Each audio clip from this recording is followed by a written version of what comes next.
Thank you, Chair. General, can we then, we were at paragraph 32 where you were talking about the functions require ongoing interaction with intelligence structures, investigative task teams, and national law enforcement stakeholders.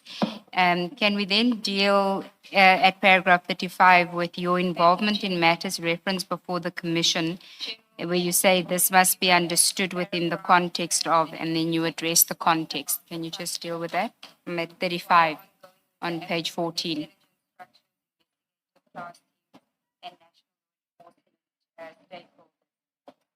Can we then deal at paragraph? There's a voice we are hearing.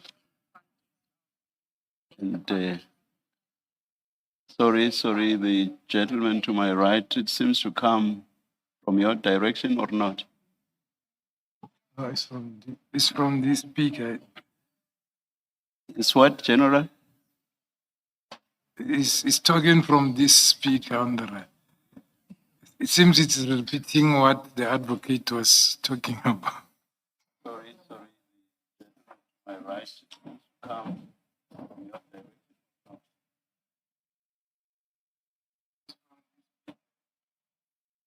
Let's Talking from this speaker.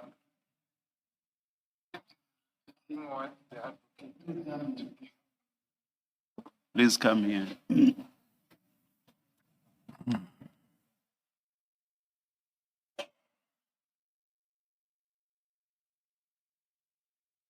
We are told that someone is connected to a phone or to a laptop, and that's what's coming through.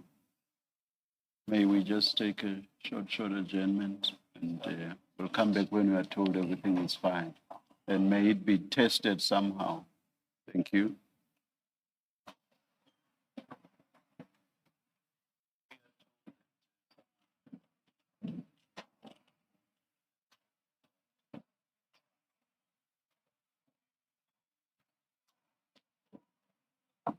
I don't know. Can you hear it there? I'm not connected to it. This it talks after.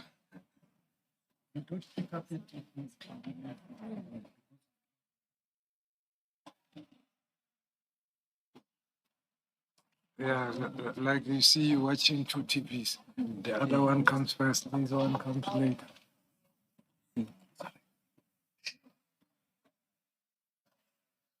Or it's recording. I think it's your phone. My phone is. This one is off. It's on. It's not recording. And like you see, you watching two TVs. The other one comes first.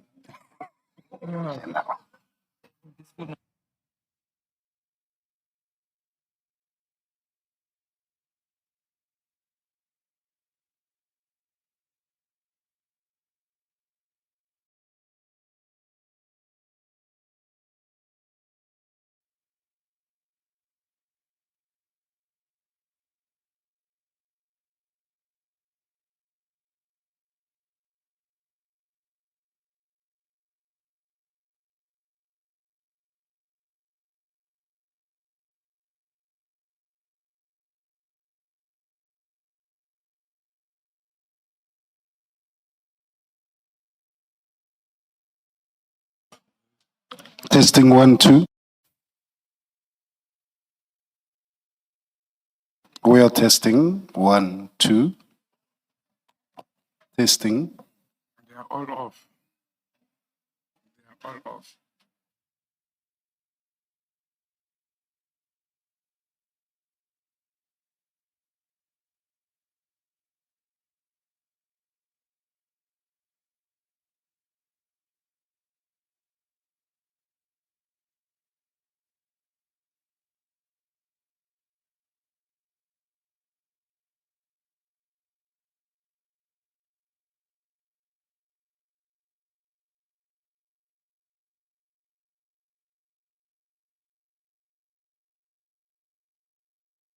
All right, just a final check that everything is good.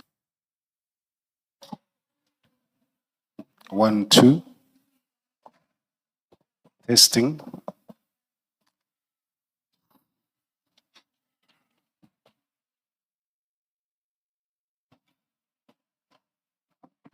Testing that all is good.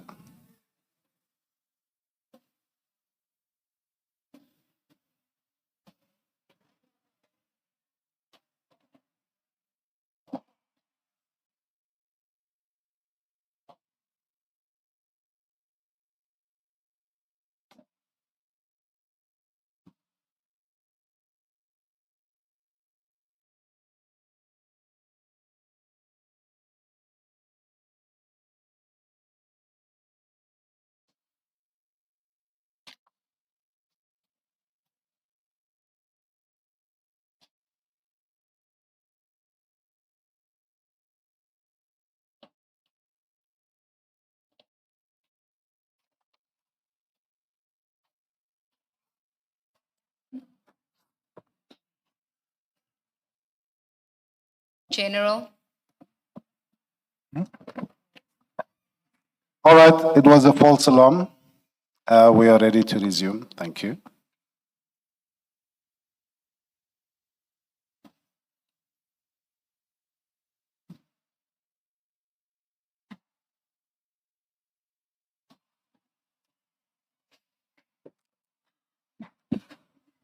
General, we now know who the culprit was. My apologies, Commissioner. And apologies to the gentleman to my right. I already apologized. Thank you, Chair. Sigels Nube. General, we were at paragraph 35 on page 14. Do you want to address, because this is where you start talking about events that transpired from the time that General Mkhwanazi made his press statement. So from 35, if you can address that. Yeah. Page 35, I indicate that my involvement in the matters reference before the Commission must therefore be understood within the context of long outstanding operational policing responsibility, lawful engagement with investigative sources, command oversight of complex investigation, and institutional obligation to combat organized crime. Sorry, General, before you proceed, 35.2, what do you mean by investigative sources?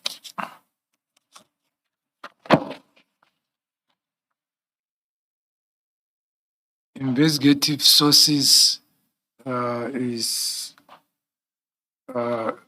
refers to community sources who can provide information or registered informers who can, and also physical evidence obtained from the scenes which can provide information to lead to the crime. But when you say lawful engagement with investigative sources, do you mean informants, lawful engagement with informants? That's informants and also crime intelligence included. Okay, thank you.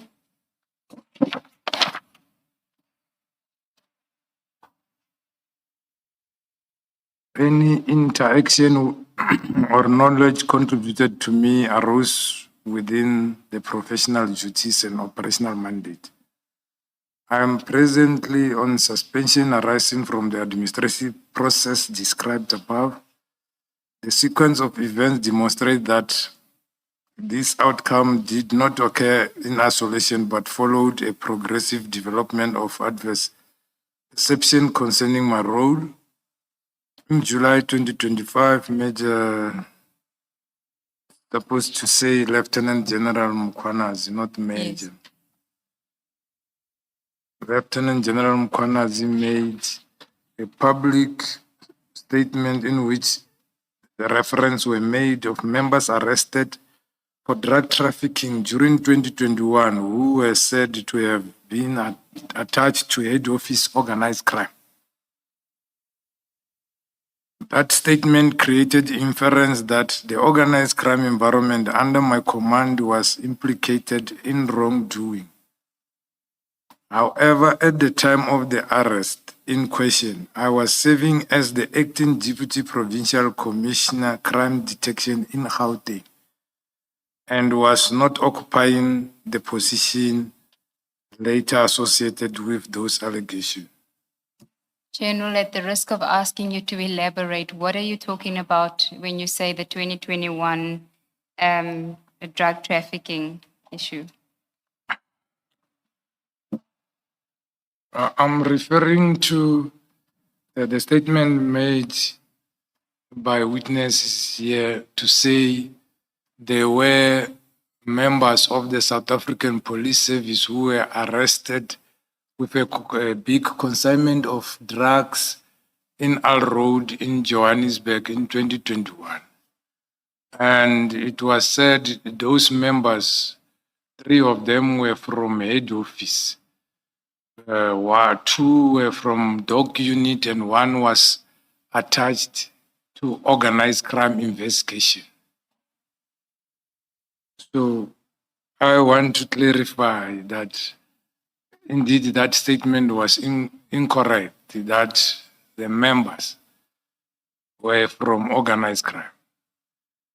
That member was arrested there with the traffic officer and other members.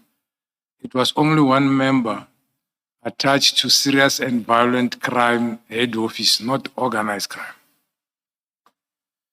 And further, I would like to state that during the arrest, because the information came with General Khan following the consignment from Devon, they wanted to intercept it in Germiston, but they couldn't until it reaches the factory in Al Road. When they arrived at the scene, those police officers already offloaded the drugs from the truck to their police van and they were about to leave. The owner closed the gate. General Khan summoned investigators from DPCI and General Kadwa arrived with his team.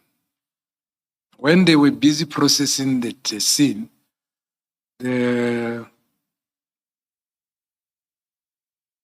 superintendent from the National Traffic, namely Mashaba, called the provincial commissioner, claiming that they were tracing this truck and they wanted to arrest the suspect. Now they have been arrested. And that time it happened, I was with the provincial commissioner and the deputy provincial commissioner at Pretoria Mode Police Station, where we were launching a vaccination station. Then the PC was on sick leave. He came for that event. And he gave the phone to General Mtombeni, who was the acting GPC. General Mtombeni gave me the phone and said, "This is Detective Meta, deal with it." After listening to it, I said, "Who is at the scene?" Then I was told General Kadwa is there. I phoned General Kadwa, who explained to me, "No, we are going to arrest these people. They were stealing the drugs." And they end up being arrested. And this guy kept on phoning.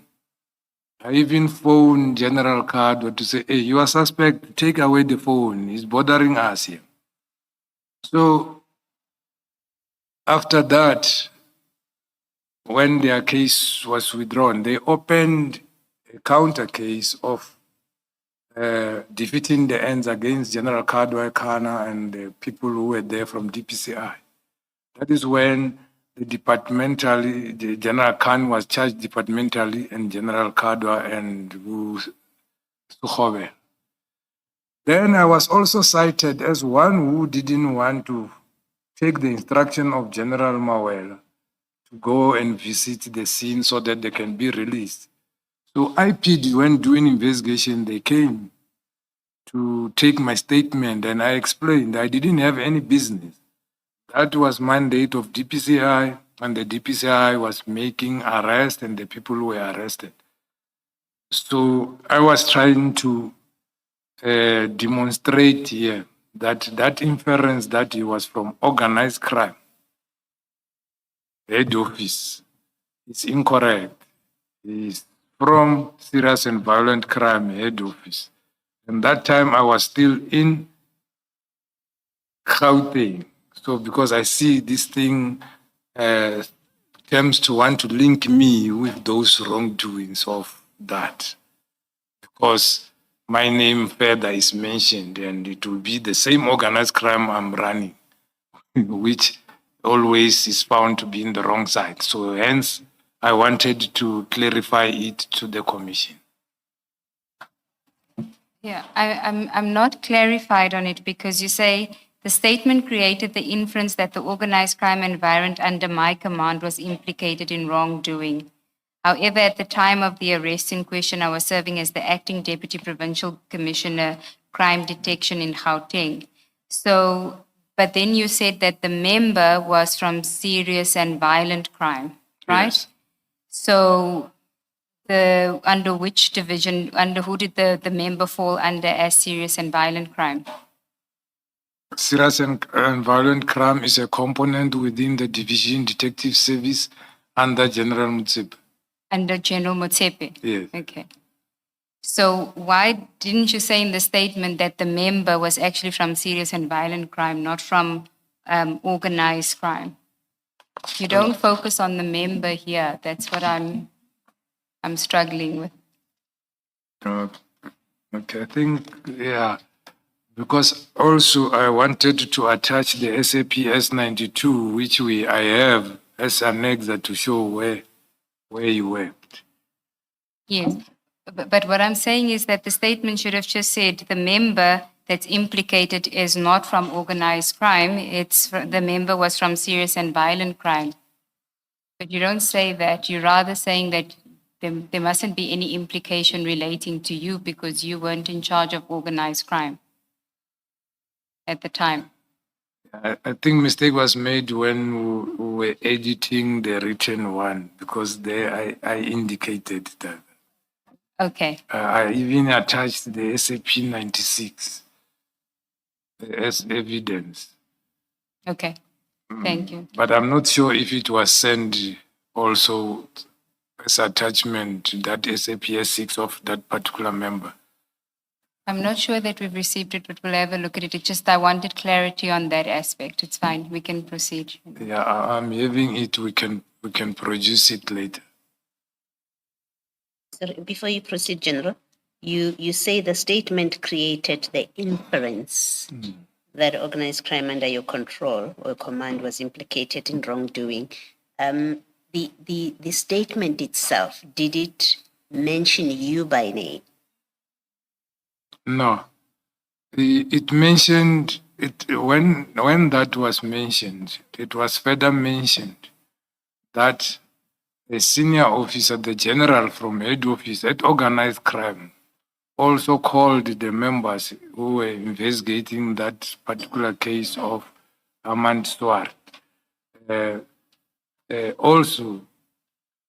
Coincidental also is from head office. So everything in that organized crime office whatsoever. So I wanted to make distinction to say this one is not from organized crime.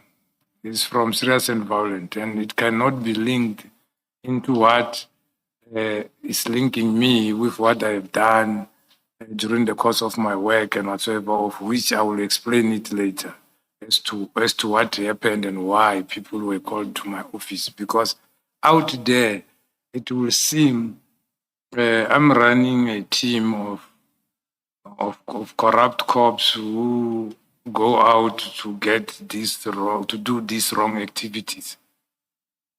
Thank you, General. Including myself. Yes. No, thank you. You have explained or answered my question at least. Thank you. Thank you, Commissioner. General, then you can continue with 38. Following the public statement and in the months thereafter, further adverse reference emerged with public discourse and parliamentary forums. These references contributed to the development of a narrative suggesting misconduct and gross wrongdoing on my part, notwithstanding the absence of any prior disciplinary finding or investigative conclusion implicating me. Only several months later, during January and February, internal administrative processes were initiated. These included my transfer to gender-based violent component, but it was supposed to read desk, not component. The issuing of the notice intended suspension, the submission of my representation, and ultimately confirmation of my suspension as attached as Annexa RSA. I respectfully record that the information and incorrect public impression that proceeds. Misinformation? The misinformation and incorrect public impression that preceded these administrative steps materially contributed to an unfortunate situation in which I found myself, namely being placed on suspension, notwithstanding long-standing service record or consistent effort to combat organized crime from a syndicate.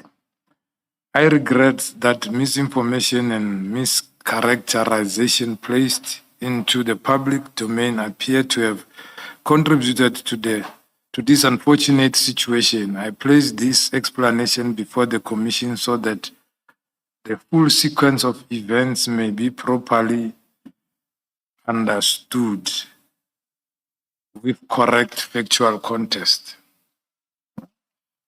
Then you move on, General, to deal with the referrals that were made by the Commission, which you refer to as referrals made by the Commission to the task team investigation. That's at paragraph 41, starts at paragraph 41.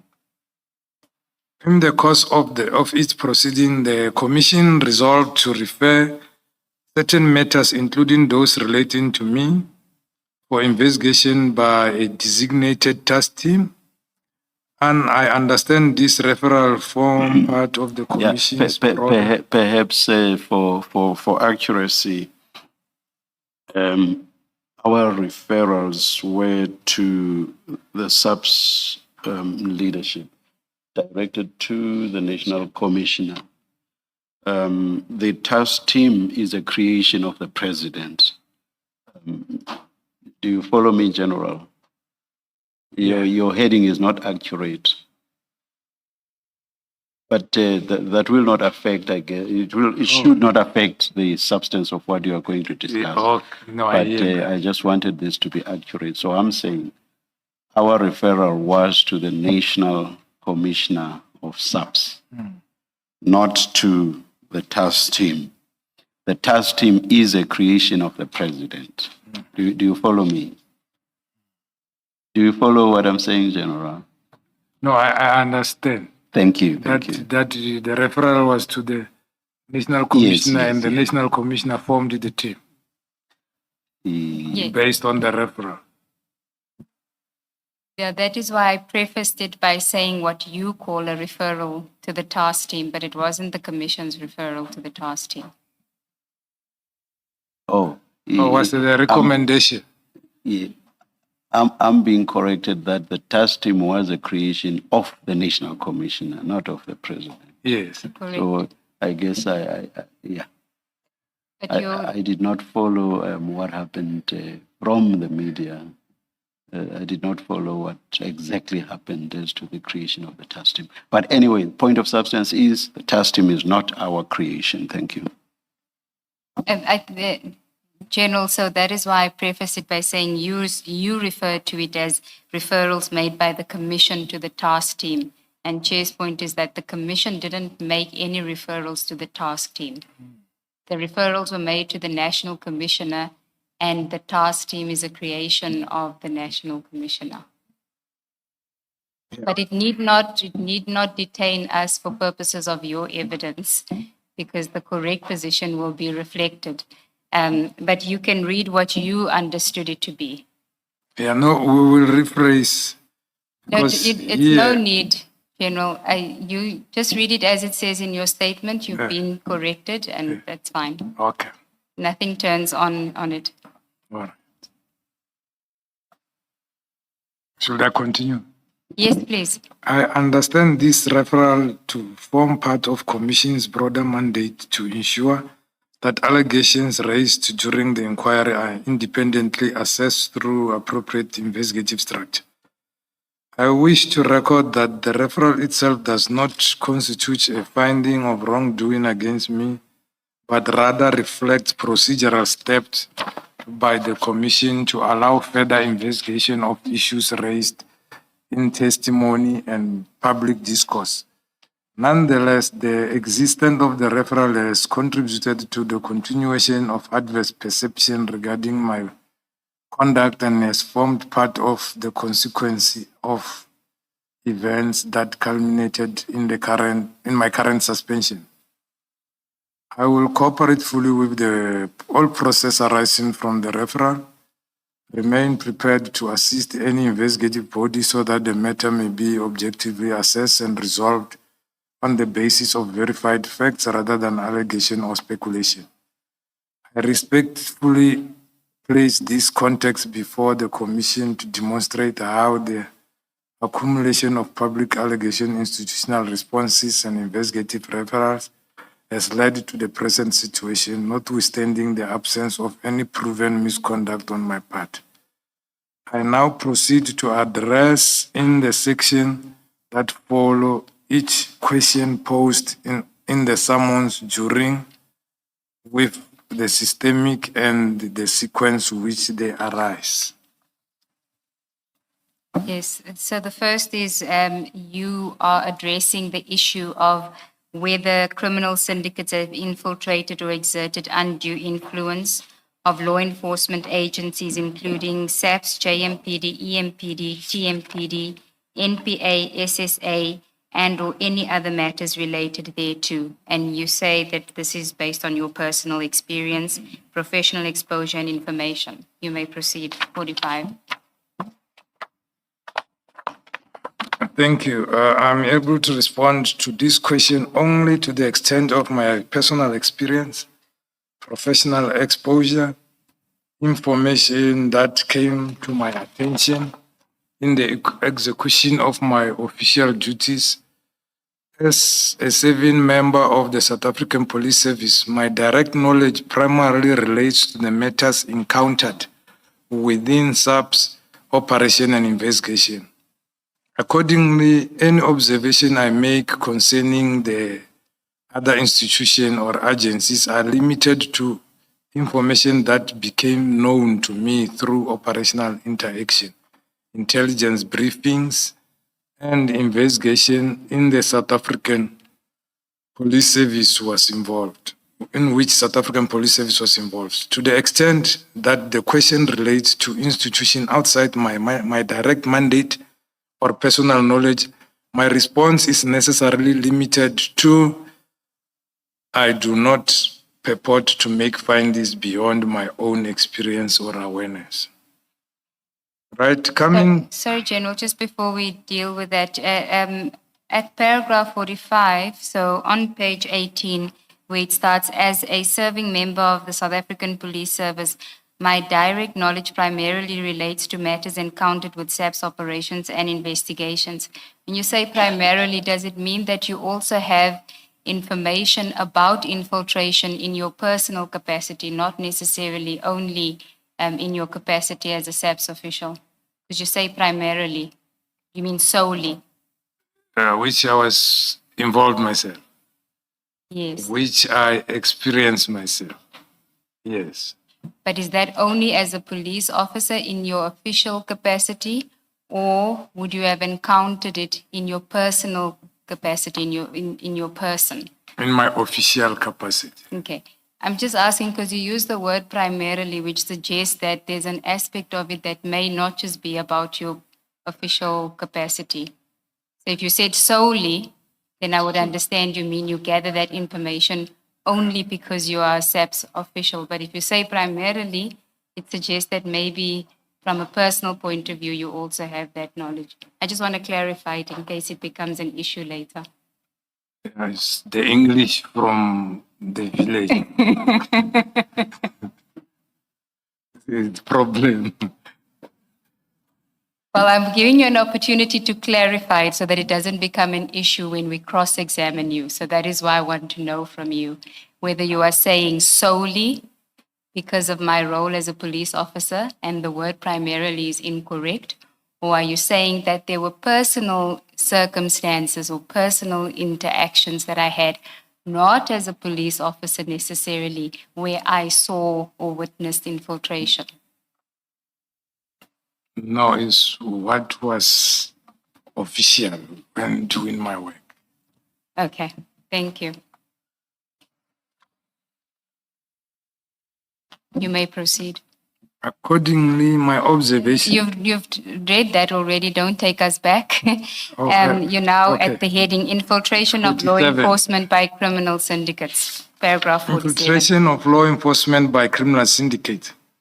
I am requested to state whether criminal syndicates have infiltrated or exerted undue influence within the law enforcement agencies, including SAPS, MPD, TMPD, the NPA, and the State Secret Agency or related entities. Based on my experience in the execution of my official duties, intelligence received from registered sources, crime intelligence reports, information derived from investigated case dockets, community intelligence structure, it is my considered professional view that in some instances, criminal syndicates have infiltrated or exerted influence within the law enforcement structure. The phenomenon is not... Sorry, General, just again, clarification. Why do you use the word registered sources and in bracket informers? Are there sources that are not registered? Yes. There are sources who does not want to be registered because they say no, sometimes they don't want to be exposed because it happened before. They do this in sense of duty. They don't even want remuneration. They are part of fighting crime and so forth. So there are those who will phone. Others is because maybe they are angry against somebody. Others is law-abiding citizen, not wanting what is happening in their environment. Others are competitors who want to eliminate one from there so that they can have the monopoly of dealing with whatever they are dealing alone. Okay, so when you say based on my experience in the execution of my official duties, intelligence received from registered sources, you are then not including intelligence that you would receive from people who don't want to be registered but are still informers of? Yes, registered sources, they will have a polyphene number as registered informers. Okay, so there'll be an official some official recording somewhere that they are an informer. Yes, and we remunerate them for information provided. So if you're getting information from somebody who's not registered, you don't give that any weight or? No, we will ask if you don't want to be registered, if you want to be registered or you want to be rewarded for your information, and then we need to register you. Because we register you, there must be documentation to show where the money comes from, where it must be audited. And then we'll give you a polyphene number, which finance will pay to that particular polyphene number. Nowadays, you can even give us your bank number, we can deposit it into your bank account. No longer coming with the cash to give to you like before we do it. Okay. You may proceed. 49. The phenomenon is not recent, isolated, or incidental. It has manifested repeatedly over a sustained period of years across different operational environments, geographic areas, the intelligence trend, disciplinary cases, criminal prosecution, investigative finding, with which I have been involved, indicate a recurring pattern of attempts by organized criminal groupings to compromise individuals within South Africa, officials within the law enforcement agency.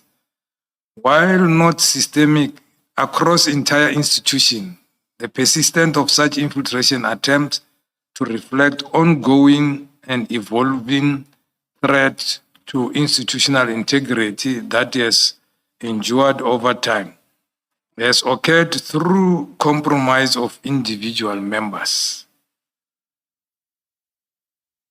The phenomenon has manifested in offense, including but not limited to the following offenses: drug trafficking, taxi-related violence, gang-related violence, kidnapping for ransom, extortion, including the tender-related extortion, fraud, and corruption. In some instances, Sorry, General, can I just ask, would you include illegal mining there?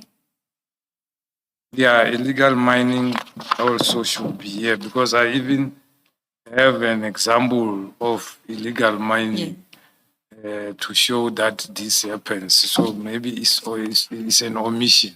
No, it's not an omission. I see you say, but not limited to. I just want to know if we could include it. Yeah, So- we could include it. Okay, 51. In some instances, members of law enforcement have acted in concert with criminal groupings by leaking information, manipulating investigation, and abusing the authority. Witnesses are identified by law enforcement and their identities provided to the syndicate. As a result, they are killed, intimidated, and some investigating officers are attacked. In court cases end up struck from court rolls as investigation become stagnant, resulting in some of the matters being withdrawn. These activities have resulted in some compromised investigation, intimidating of investigators, failed prosecution, and erosion of public trust. I have encountered such instances during my investigation, including in the following case.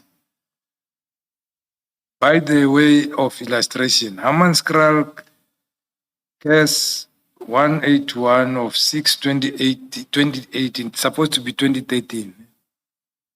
It's the type which concerned the murder of Major General Maswanganyi. I served as the lead investigator. The deceased was an off-duty police general, district commissioner of Johannesburg district at the time. He had adopted a zero-tolerance approach to corruption, and he had sustained enforcement operation targeting prostitution networks, drugs trafficking operations, illegal cigarette smuggling within his jurisdiction. Intelligence gathered during the investigation indicated that organized crime syndicate operating in collaboration with compromised individuals within the law enforcement structure perceived him as a significant threat to their criminal enterprise. As a result, contract killers were allegedly engaged to eliminate him. Following the arrest of the perpetrators, the investigation team received credible threats linked to the same criminal networks. Due to the seriousness of the threats, members of the investigative team were required to operate from a safe house under protection measures to safeguard their lives and to ensure the integrity and successful prosecution on the matter. The accused person who were ultimately arrested, convicted, and sentenced in that matter included, inter alia, a serving police officer, a registered police informant, a reservist member of the South African Defence Force, During the course of the trial proceedings, bomb threats were made against the court. Furthermore, certain occasions, information discussed during the internal police briefing was subsequently reflected in the conduct in line with questioning adopted by the defense, giving rise to a reasonable concern that sensitive operational information may have been disclosed or compromised. This development enforced the need for heightened security measures and strict compartmentalization of investigative information, including placement of investigating team in the safe house. The second case as illustration is Polokwane case 70 of 11, 2020. The investigation concerned proliferation of tender-related fraud offenses committed at the Lepille Water in Limpopo. That is that big water project. The alleged irregularities involved repeated procurement, misconduct, diversion of public funds through service providers and contractors. The scale and persistent irregularities attracted national attention. As a result, the Minister of Waters and Sanitation, Mrs. Lindiwe Sisulu, approached the Minister of Police at the time, who was Minister Qela, requesting intervention in order to address these criminal affected the water utility. Following that request, intervention, members of Gauteng Crime Intelligence, which was led by Brigadier Modise, were tasked to take over the investigation and advise the investigation. Decision to deploy organized crime Gauteng members was operational in nature, aimed at ensuring independence, capacity, integrity in the investigation. Upon assumption of the investigation progress was made in identifying suspects and blocking payments suspected to be linked to the fraudulent contractors. Arrests were effected in connection with the tender related. As enforcement measures intensified and payments blocked, the matter escalated significantly. Intelligence and investigative findings revealed that individuals believed to be central beneficiaries of the tender scheme allegedly orchestrated the kidnapping of the acting Chief Executive Officer of the Lepille Water. The purpose of the kidnapping was to coerce the acting CEO to authorize payments of previous blocked funds and secure ransom payment. An amount of 2.9 million was ultimately paid under duress, and the providers of the association were with allegedly fraudulent contracts. Subsequent investigation led to the arrest of individuals connected to the kidnapping and tender. Among those implicated was two police sergeants who were allegedly involved in the criminal conduct. One of the police fled and was later reported as deceased, but the other one was arrested. The matter is on court roll at Polokwane High Court as we speak.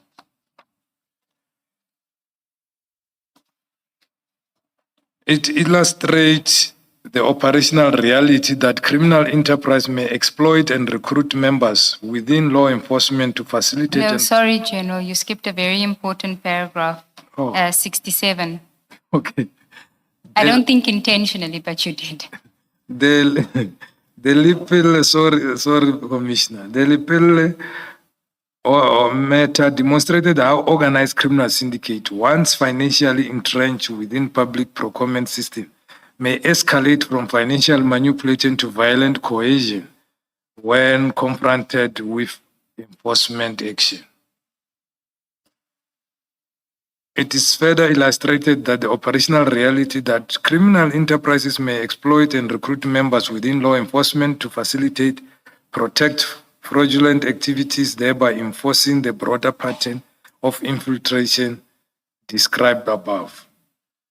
The matter underscores that infiltration with enforcement structure is confined to information leakage by extent to active participation in serious organized crime, including kidnapping, coercing, linked to public sector procurement. In the taxi violence investigation, there have been instances where police officials were implicated in acting in consent with rival taxi association. In certain matters investigated with Gauteng province, police were arrested for murder and having hired as hitmen in further of tax-related conflicts. Number one, Sergeant Tulani Madida was arrested and prosecuted, subsequently convicted in connection with this offense, is saving life. Sergeant Arnold Magaga was likewise arrested, prosecuted, convicted with murder charges arising from taxi violence, also serving life sentence. Sergeant Shongwe was also arrested, prosecuted, and in relation with similar offenses. All the above mentioned officials were sentenced substantial terms of imprisonment, currently serving their respective sentences. The matters occurred in Gauteng were investigated by Taxi Violence Unit. They demonstrate that certain environments infiltration extend beyond passive compromise, may involve active participation by serving officials who in serious crime linked to the organized criminal syndicate. Before you go on, what do you mean by passive compromise? So you say it extends beyond passive compromise and may involve active participation. What is passive compromise? Yeah, passive compromise, I wanted to refer to where they are not literally participating or actively participating in the commission of crime, but being those who are facilitating the commission of the crime. Here, they physically went there to shoot people themselves. So they acted themselves, being instrumental in the commission, not as a conduit to the commission. Give me an example of that, of a passive compromise, as opposed to active participation. As a passive compromise. Right. I know that Sergeant Shibiri is the one who's having the two murder cases of the gangster Mr. Oomslech, for example. So, and then I know who is the witnesses who are going to testify. Then I inform Oomslech, and then Oomslech is inside, but he arranges his people outside to eliminate the two witnesses so that there mustn't be a case in court. No witness, then you go scot-free. Thank you. Unlike Oomslech send the police to go and kill the witness. Understood. Thank you. Yeah. 76 on page 25. In relation to aiding of arrested suspect in custody to escape, an example here is given of Northwest Province involving illegal mining, kingpin, who was arrested and allegedly led by the police to run away. And 4 police officers were arrested in connection with this, and the matter is court going.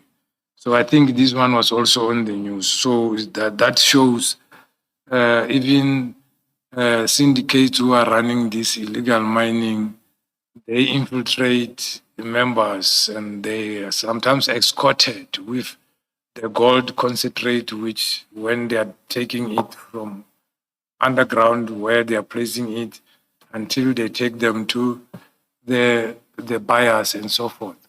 Or sometimes they are the buyers. And when they are arrested, they are able to pay their way out and there are people working with. You mean they're escorted by the police? Yeah, he was arrested by the police and went out with the police. And he never came back. And later on, it was understood that is the main kingpin who was giving problem there in Stelfontein. Commissioner will remember when the police came to there and there were an operation of extracting them from underground and so forth. So one of the main kingpin was arrested, and the police let him go, and we didn't yet find him now, but they are charged, and I think it's a Lesotho national. Thank you. 77. The examples demonstrate that infiltration, where it occurs, is operational and individual in nature rather than institutional capture. That is my observation. Then the next topic is the nature, extent, and consequences of infiltration and undue influence. Page 25, paragraph 78. Maybe before you do that, General, if you would just explain what you consider to be institutional capture, what would constitute that? Institutional capture, it will involve, let's say, for example, a division like ours. Then the senior management, they are the one who are working with these criminals and then giving instruction as to what must happen and monitoring what is happening. If there is a case against that particular person, because they are in a way criminally contracted to them, then they will have to act and ensuring that nothing happens from that case. So, meaning those who are downwards, involuntarily forced to collude by the top management because the hierarchy is captured. And then they capture the ones who are under them and going down. So it is like an orchestrated, it's a syndicate within the system created by syndicate outside. Because the way they will start living, it will be like it is normal what is done. That this one, there will be a case, then he can phone me, and then me, I phone somebody down there, and then until the command that this case, it doesn't go anywhere. And should we understand your paragraph 77 to mean there is no institutional capture? You're making a positive statement like that, or are you qualifying it to say, in your experience and observations, your view is there is no, you don't have experience of institutional capture without meaning there isn't. Is that what you mean? Yeah, I don't have experience of institutional capture, but my experience is individuals have been captured. They can form group of two or whatsoever, working in different ways. For example, mostly this happens like this. Highway patrol people, then or dog unit, working with certain detectives or crime intelligence who got knowledge to say there is truck coming with a lot of copper from Zambia. And then they will monitor it is passing Mudimule or whatever. They will stop it somewhere and take it, and then they will take the copper. Or this one is carrying lots of money, and this one has got cigarettes where and whatsoever. So they will go together and make as if it's an operation and take it. Sometimes they are sent by one of the syndicate who is working with them because he's greedy. He sees now they share too much. There are men who are sharing. So we want to minimize. Then he gets two of his police officers to go and stop and take. He knows where they are sold, and then he will come and pay. So it becomes a syndicate to operating like that. All right, I understand your answer. Thank you. Thank you, General. The next topic, the nature, extent, and consequences of infiltration and undue influence, paragraph 78. Based on my operational experience, investigative exposure, and intelligence received during the execution of my duties, the infiltration and undue influence of law enforcement institutions by critical syndicate manifest in identifiable patterns. The nature of such infiltration is seldom overt. It is typical occurs through gradual compromise of individuals, process rather than formal institutional capture. My experience and criminal syndicate seek to influence law enforcement through the following. They recruit or cultivate of individual members within the law enforcement. They use informants, intermediaries, or associates to obtain privileged information. Attempts to bribe investigators, prosecutors, court officials, and forensic personnel. Monitoring and surveillance of investigators and witnesses. Intimidation, threat, violence directed at investigators and their families. Manipulation of investigative timelines, forensic process, bail proceedings. Utilization of saving for former law enforcement officials to advance criminal enterprise. Lastly, in several investigations referred in these statements, syndicates demonstrated knowledge in investigative steps, court process, operational deployment, which could only reasonably be obtained from internal compromise or unlawful disclosure. From my experience, the phenomenon is neither isolated or confined to a single unit, province, category of crime. The pattern has presented itself across multiple operational environments, including organized crime investigation, taxi violence, tender-related corruption, illegal mining activities, high-profile murder investigation. Sorry, General, I just want to take you back to two issues that I want you to clarify. On page 25, paragraph 79, I didn't want to interrupt you. You say the nature of such infiltration is seldom overt. It typically occurs through gradual compromise of individuals and processes rather than formal institutional capture. Give me an example of gradual compromise of an individual. Yeah. Gradual compromise, like you are guarding somewhere, they want to go there, or then they come and propose to you that we give you so much, can you let us pass and go there? Then you accede to that request, and they give you bribe, they pass. That's how it starts, and they continuously do that, or how does it progress? Yeah, then they will become used to you. Even if they don't want to enter somewhere, they can give you something.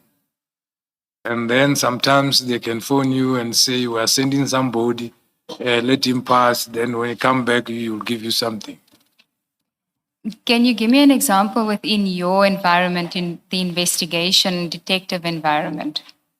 How one would gradually compromise an investigator, for example? I don't quite see the gradual in the examples you gave. The people come there, they say, hey, I'm going to give you this, can you let me pass? And you give them that and they let you pass. Boom, it has happened there instantaneously. I see nothing gradual. But please respond to the question with particular focus on gradual. Okay, let me give off one investigating officer investigating drug-related cases. Then somebody is arrested, they charge the person, he takes it to court. Then they say, make a plan for the first time, we'll give you how much. Then the investigator goes to the docket, removes the scale of the drugs. And the statement, number one, how they do it, you find the statement is written by somebody from the crime office, and then he just said, I found him in possession of nyaupe. Knowingly, there's no crime called nyaupe, possession of nyaupe. Obviously, it's not going to be enrolled. Instead of going back and correcting the statement before charging, because they gave him something, he take it to court knowing it is going to be withdrawn. And then one of the statements will indicate that, remember, you must have a reasonable suspicion to arrest somebody for possession, and you cannot go randomly and stop people and search and arrest them for possession of drugs. You must have reasonable suspicion to stop that person and search, and you must request consent first from that person. Even though the person refuses, the law says you can continue doing that because you got reasonable suspicion. Reasonable suspicion cannot be a gut feeling. It will be maybe, for example, somebody told you there is somebody wearing a black suit at the corner is selling drugs to kids. And you see me at the corner, and then I move that other side, then you stop me, and then you say, I've got this information, and then I want to search you, search me, and then you find the drugs. But the statement of the arresting officer is not clear. The investigator doesn't come and correct those things to say, I got information about this, I saw him, I stopped him, asked consent to search him, and searched him.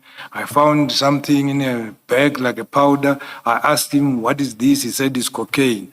And then I gave him his right and arrested him and confiscated the cocaine and took him to be arrested.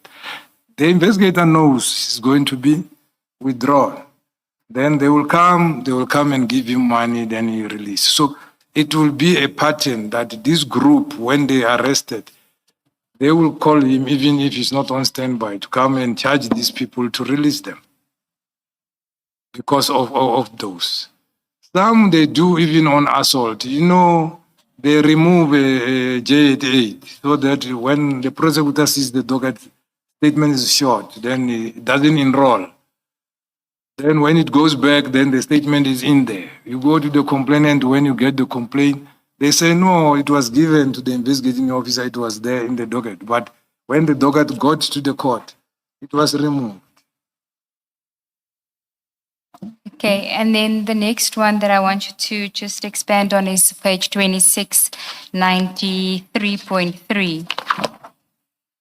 You say attempts to bribe investigators, prosecutors, court officials, or forensic personnel. Is that the full extent of the network of bribery? Is it just those people, or could it be any police officers? Because you're just focusing page 26. Yeah. 79.3. Oh. You speak about bribery of investigators. So I wanted to find out from you, are you only aware of bribery of investigators in respect of specific matters? For example, that would make sense to me. But bribery of senior officials that the investigators would be reporting to? Yeah, so no, here I was talking about investigators, prosecutors, and court officials and forensic personnel. Senior officers here can be those who are on the payroll, who can manipulate the investigators to do something. But that forms a form of a coercion, because it's not easy to go down and say, they rather take the docket away from that investigator and give the other one, who you can control. So it's not easy like that. So usually the senior managers will deal with a senior manager in that particular space where this member might be reporting to. Because it's not easy for a senior member to go to a junior member and say, do this, can't do this. Because you are not relating. You are not, usually, even if we can go out now. You'll find a lot of prosecutors who knows me because I interacted a lot with them. I ran forums with them. Then you'll find out the branch commanders knows me, more especially in Gauteng, because I had weekly meetings with them, checking their performance and doing planning with them. But the members, I can know you by seeing you and even forget their names because I don't interact with them. So it's not easy. It's not easy because that is why they target the real people who are having the docket. So they target the people who have the dockets, which are the investigators, but you saying that it's not easy for an investigator senior to say, I'm taking you off this case, if that senior has been bribed by the syndicate. Yeah, I'm saying that that can be a possible situation whereby if always take myself.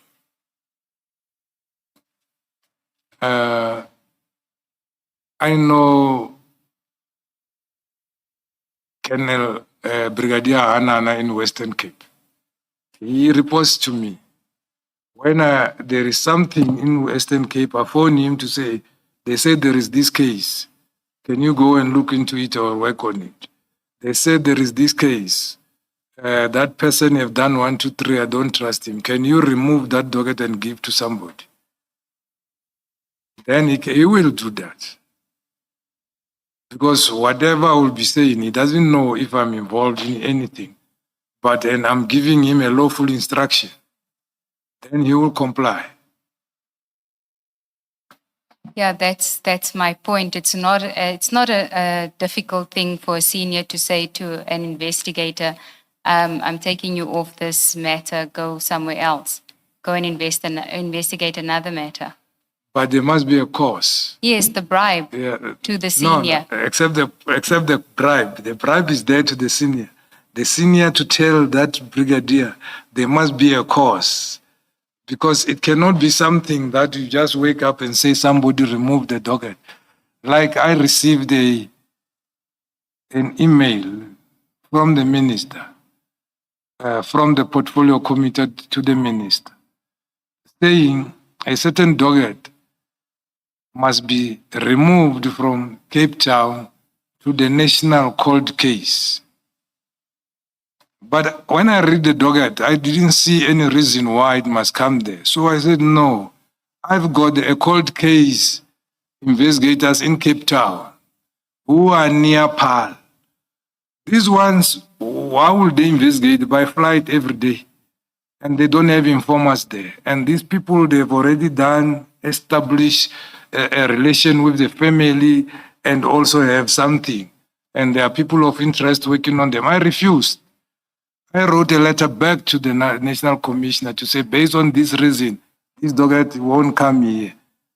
Instead, I will send the section head from cold case, which was under me that time, Brigadier Gininda, to go there and read the docket and check and give instruction. Every month, he will go there and check the docket. Why must I bring the docket here? Whereas tomorrow, the second week, they will be complaining they never seen the investigator. So I'm just bringing another complaint to my office. Okay. Yeah. And then 79.6. Sorry, before you leave 79.3, I just want to understand what you mean by court officials so that we don't leave it open-ended. You're not referring to judges and magistrates. Because you remember the section you're talking about infiltration, and you say the attempts to bribe investigators, prosecutors, and then you say court officials. Yes. Who are the court officials you are referring to? Yeah. The court officials here, it will refer to even those who are working in court, like the court orderlies and clerks, but also including the magistrate, the presiding officer, even though it is not rife on them. Where it is rife is the prosecution and investigators because they work together.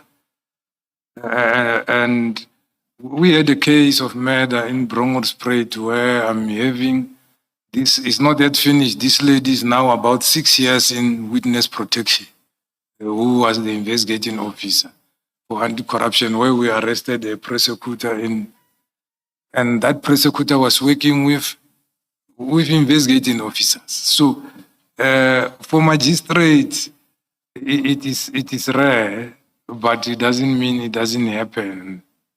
So I didn't have much time to research in the whole, but there is where you'll find they were arrested, like, I can't remember, it was Free State or where, but it's a long time. But it happened. Prosecutors, yes, they get arrested sometimes with the anti-corruption. Thank you.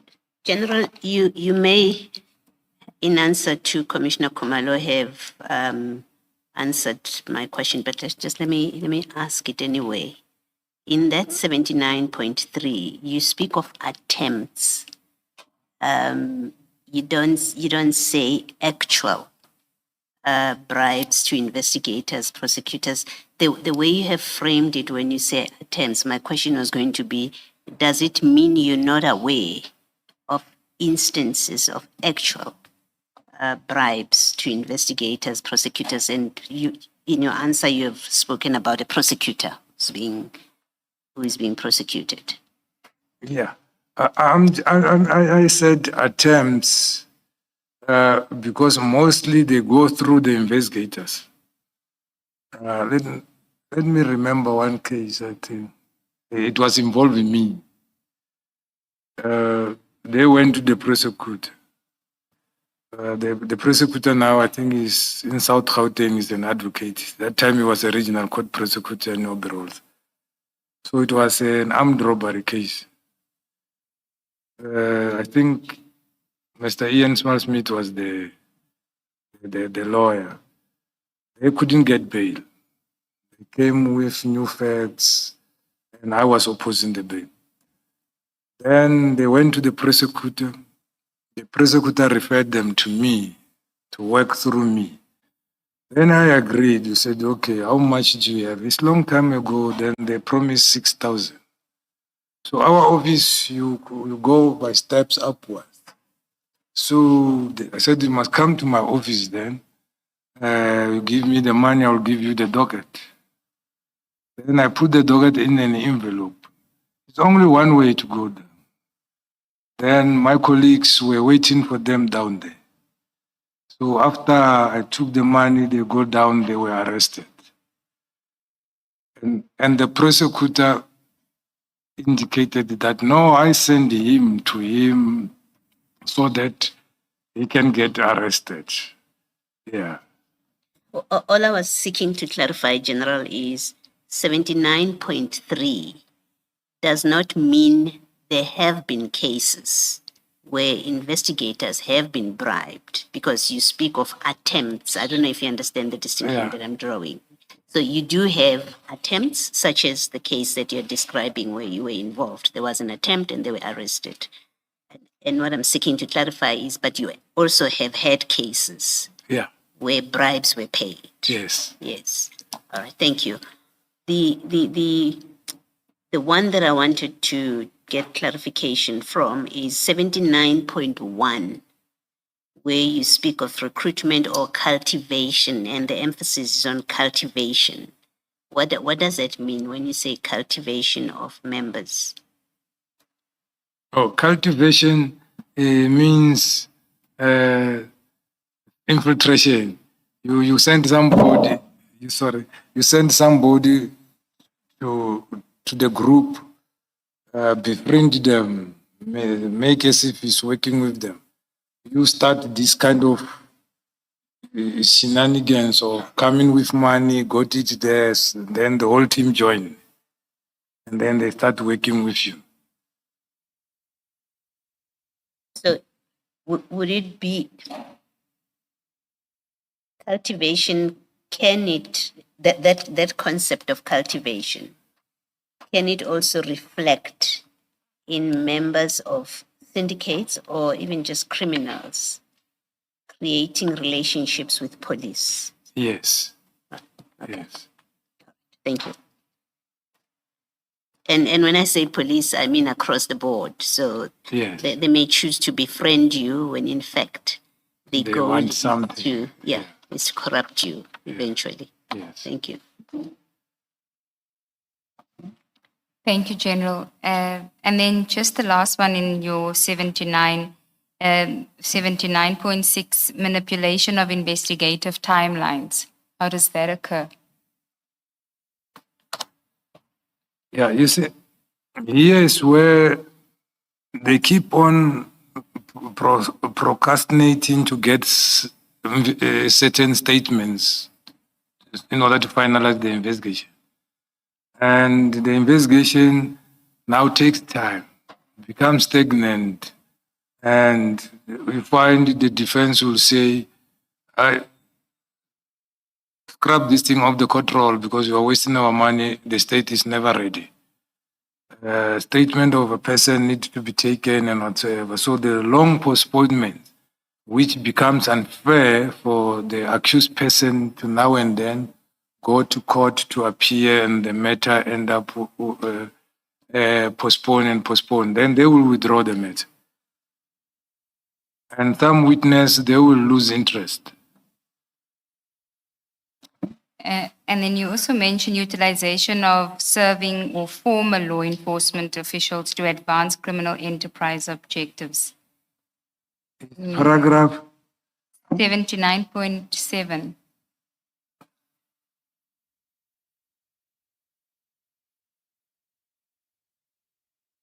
Yeah.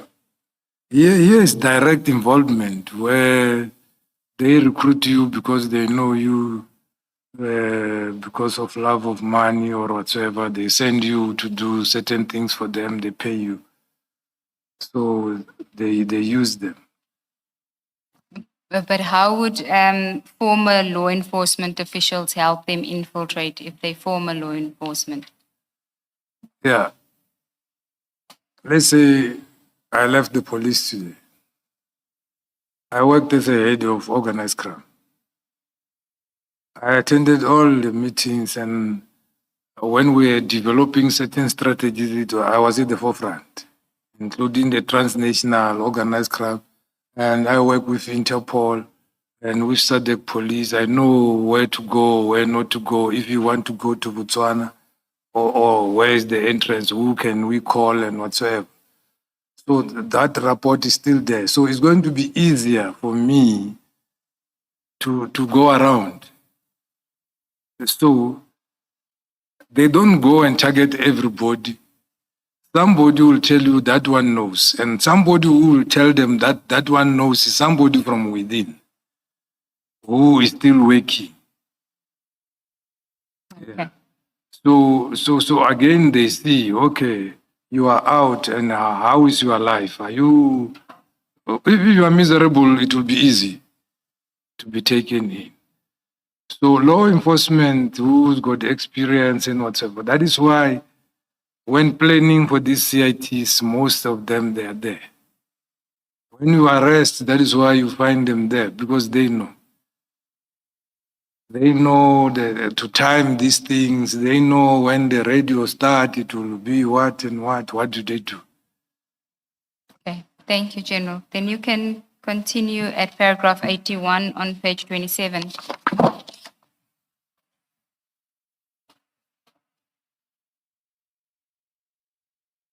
The extent of problem reflected in instances where 7 police officers were arrested and convicted, implicated as participants in organized crime activity. Investigators required relocation to the safe house due to credible threat. Court proceedings were infiltrated by individuals linked to accused person for purpose of intimidation and monitoring.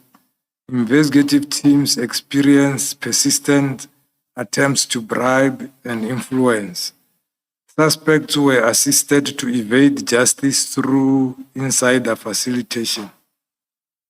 This experience demonstrates that infiltration operates at the level of individuals embedded with system rather than through formal institutional endorsement.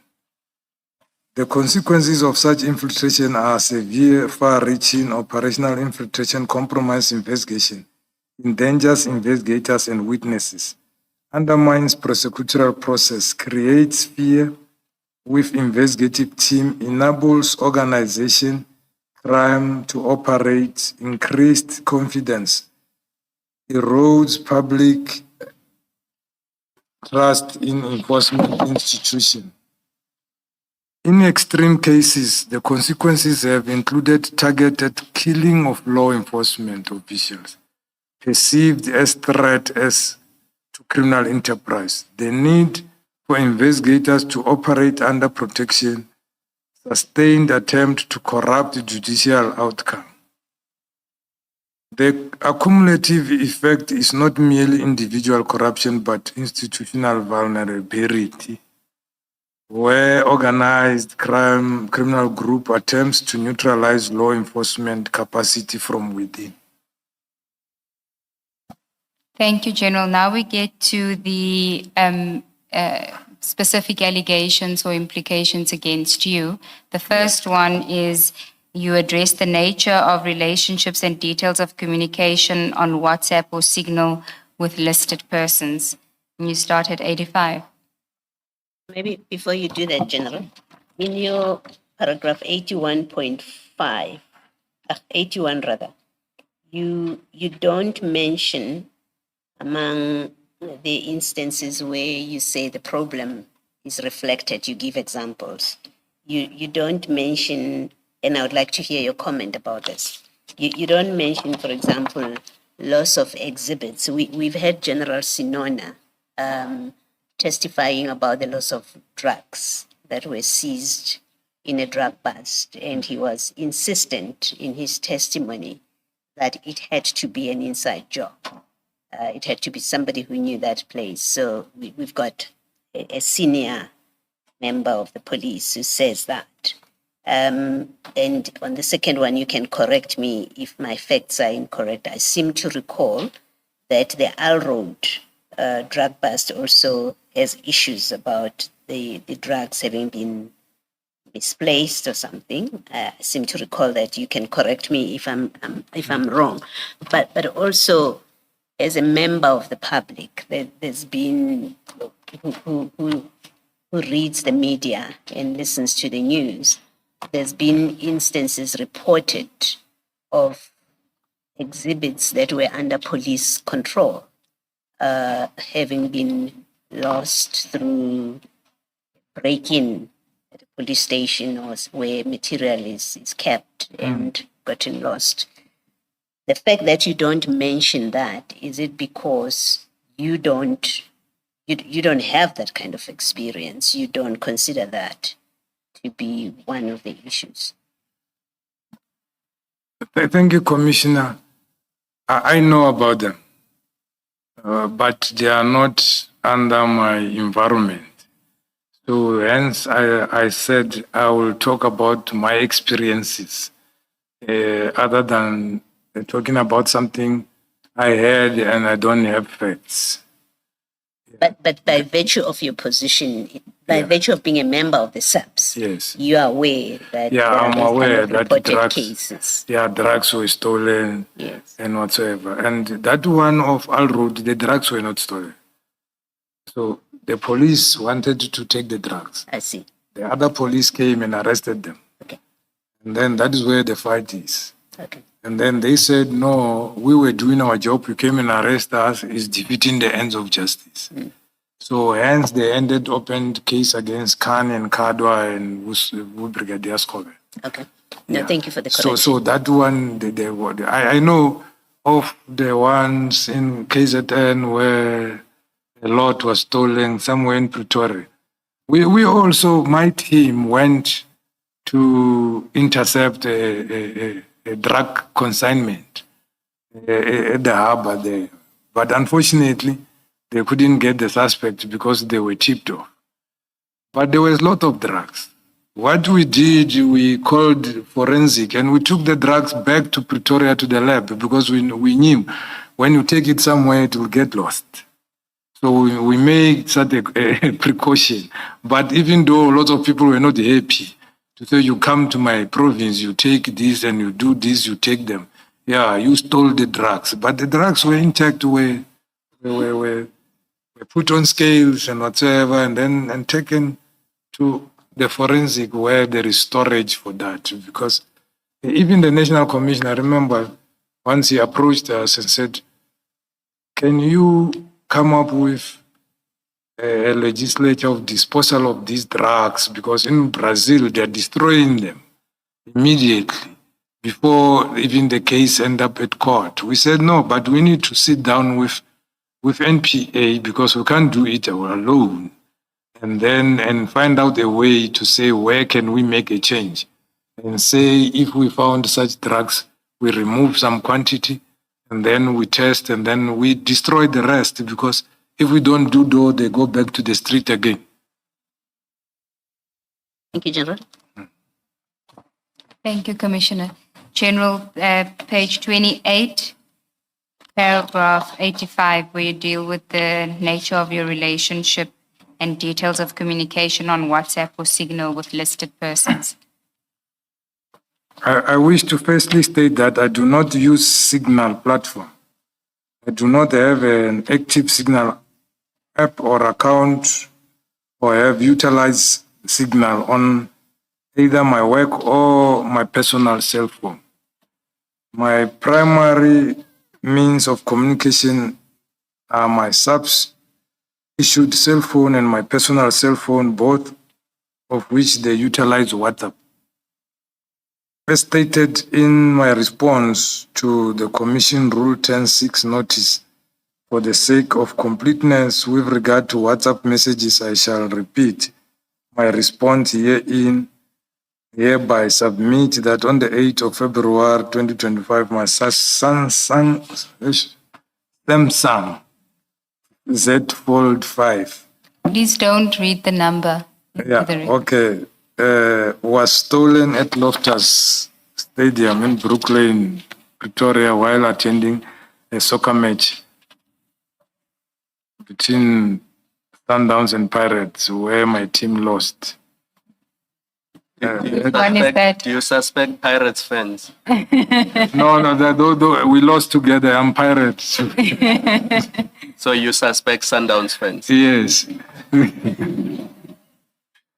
At the time of the incident, the cellular phone was in my trousers pocket and went missing and was stolen at the main entrance. Immediately upon discovering that I could not find it, I suspected theft and contacted the Vodacom call center, reported the incident to block the SIM card, and ITC reference number was issued to me as number 423. You don't have to give the number. Okay. Just that the device was blocked.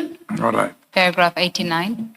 I further acted promptly to contacting Absa Bank to suspend my cell phone banking facility in order to prevent any misuse of my banking applications or related. I did not open a criminal case in relation to the suspected theft.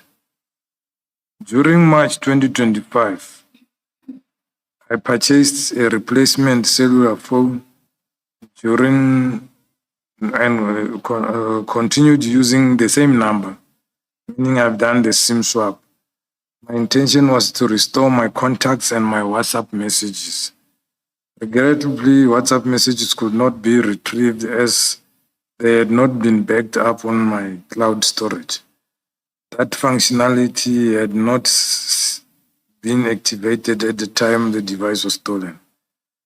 During 25 April, my second cellular phone bearing number required an update on WhatsApp application.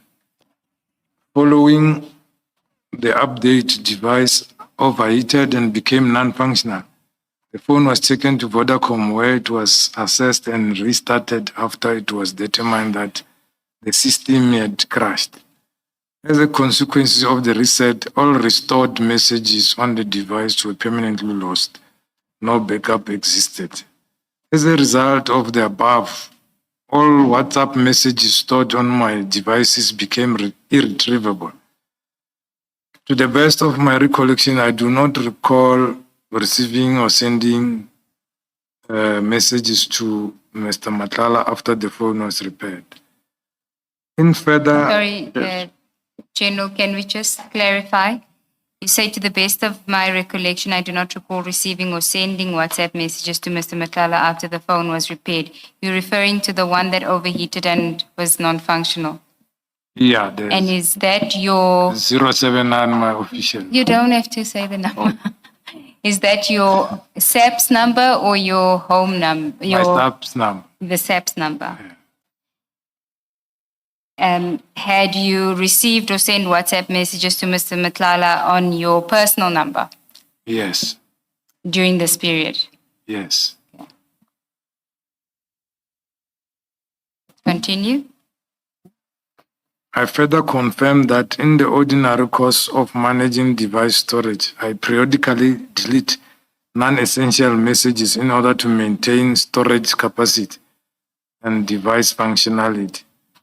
This practice is normal and prevalent among cellular phone users. It was not undertaken with any intention to conceal information.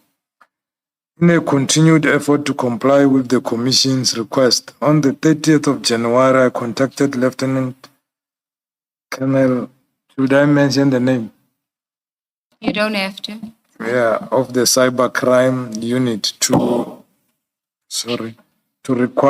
inquire whether deleted messages could be recovered from my devices. I was advised that the recovery was not possible under the circumstances, particularly in the light of absence of cloud backup and loss of the original device.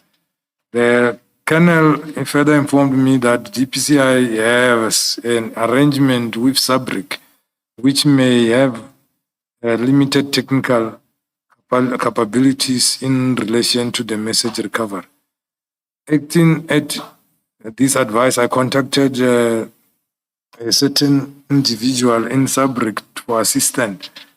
And on the 31st of January 2026, I was advised that after consultation with the technical team, message could only be retrieved if they had been archived or backed up on the cloud, and that only limited number of deleted messages may be recoverable, subject to applicable time constraint. Then I further contacted Sergeant Kosi whether he remained in possession of relevant messages. He informed me that they were retrieved from his seized cell phone device, which are currently in possession of the Commission. In addition, I formally requested itemized billing in November for my private phone at Vodacom, and I attached the proof thereof. But the itemized billing of these phones, which are pay as you go, they are not readily available. And when they were supposed to provide, they say they don't give a second party's number. So I just paid something like 2,800 for nothing because I couldn't get any information, usable information from it. And sorry, just for the record, which number are we talking about, the personal or the SAP? Personal one. Personal. No, the state one, I have the itemized billing, but it shows only the outgoing calls, not the income. Okay. But no messages either. It will show that you phoned on this time and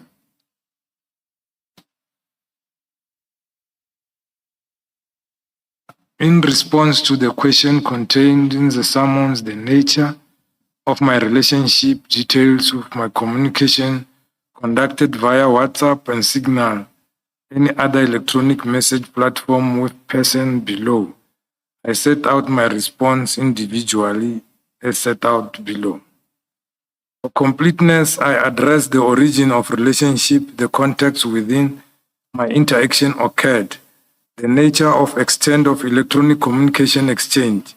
Unless otherwise indicated, such communications were informal, social, or work-related within ordinary professional engagement and did not involve the disclosure of classified information, operational strategy, or confidential investigative material. I further record that my responses are confined to matters within my personal knowledge and recollection. Then I start with on the summons they wrote Vusindlala. I know him as Vusi Abednego Makuel, not Vusindlala. I know Vusindlala, who is known as Vusi Abednego Makuel. I was introduced to him during 2019 by my friend and colleague, the late Brigadier Raymond Mudisa, who at the time served as a provincial head, Gauteng Organized Crime Investigation. Brigadier Mudisa informed me that Mr. Vusi Makuel was assisting him in relation to certain investigations and further indicated that he was regarded as a reputable traditional healer, of which I confirm I've seen the certificate. Did Brigadier Mudisa tell you what the nature of the assistance was? Yeah, it was providing information on cases which he was investigating, which he was following up. In what manner exactly? Would he ask him to what? Do a divination of what had happened, who the suspects were, or how exactly would the assistance manifest? Yeah, like I know Miss Mulwandu. She's got capability. She knows a lot of people in a lot of circles where we were doing investigations. So maybe I'm afraid to say what type of investigations because I don't want to. You see, in my language, there's something called ukubhula. So you go to a traditional healer and you ask them, No. No. It was not like that one. It was like information, like you get from a source who knows what happened. Gula, yes, we were going. Gula, not Gula. BHU, B for boy, H for hotel, U. That one, Commissioner. That one, it was personal one, not about the work.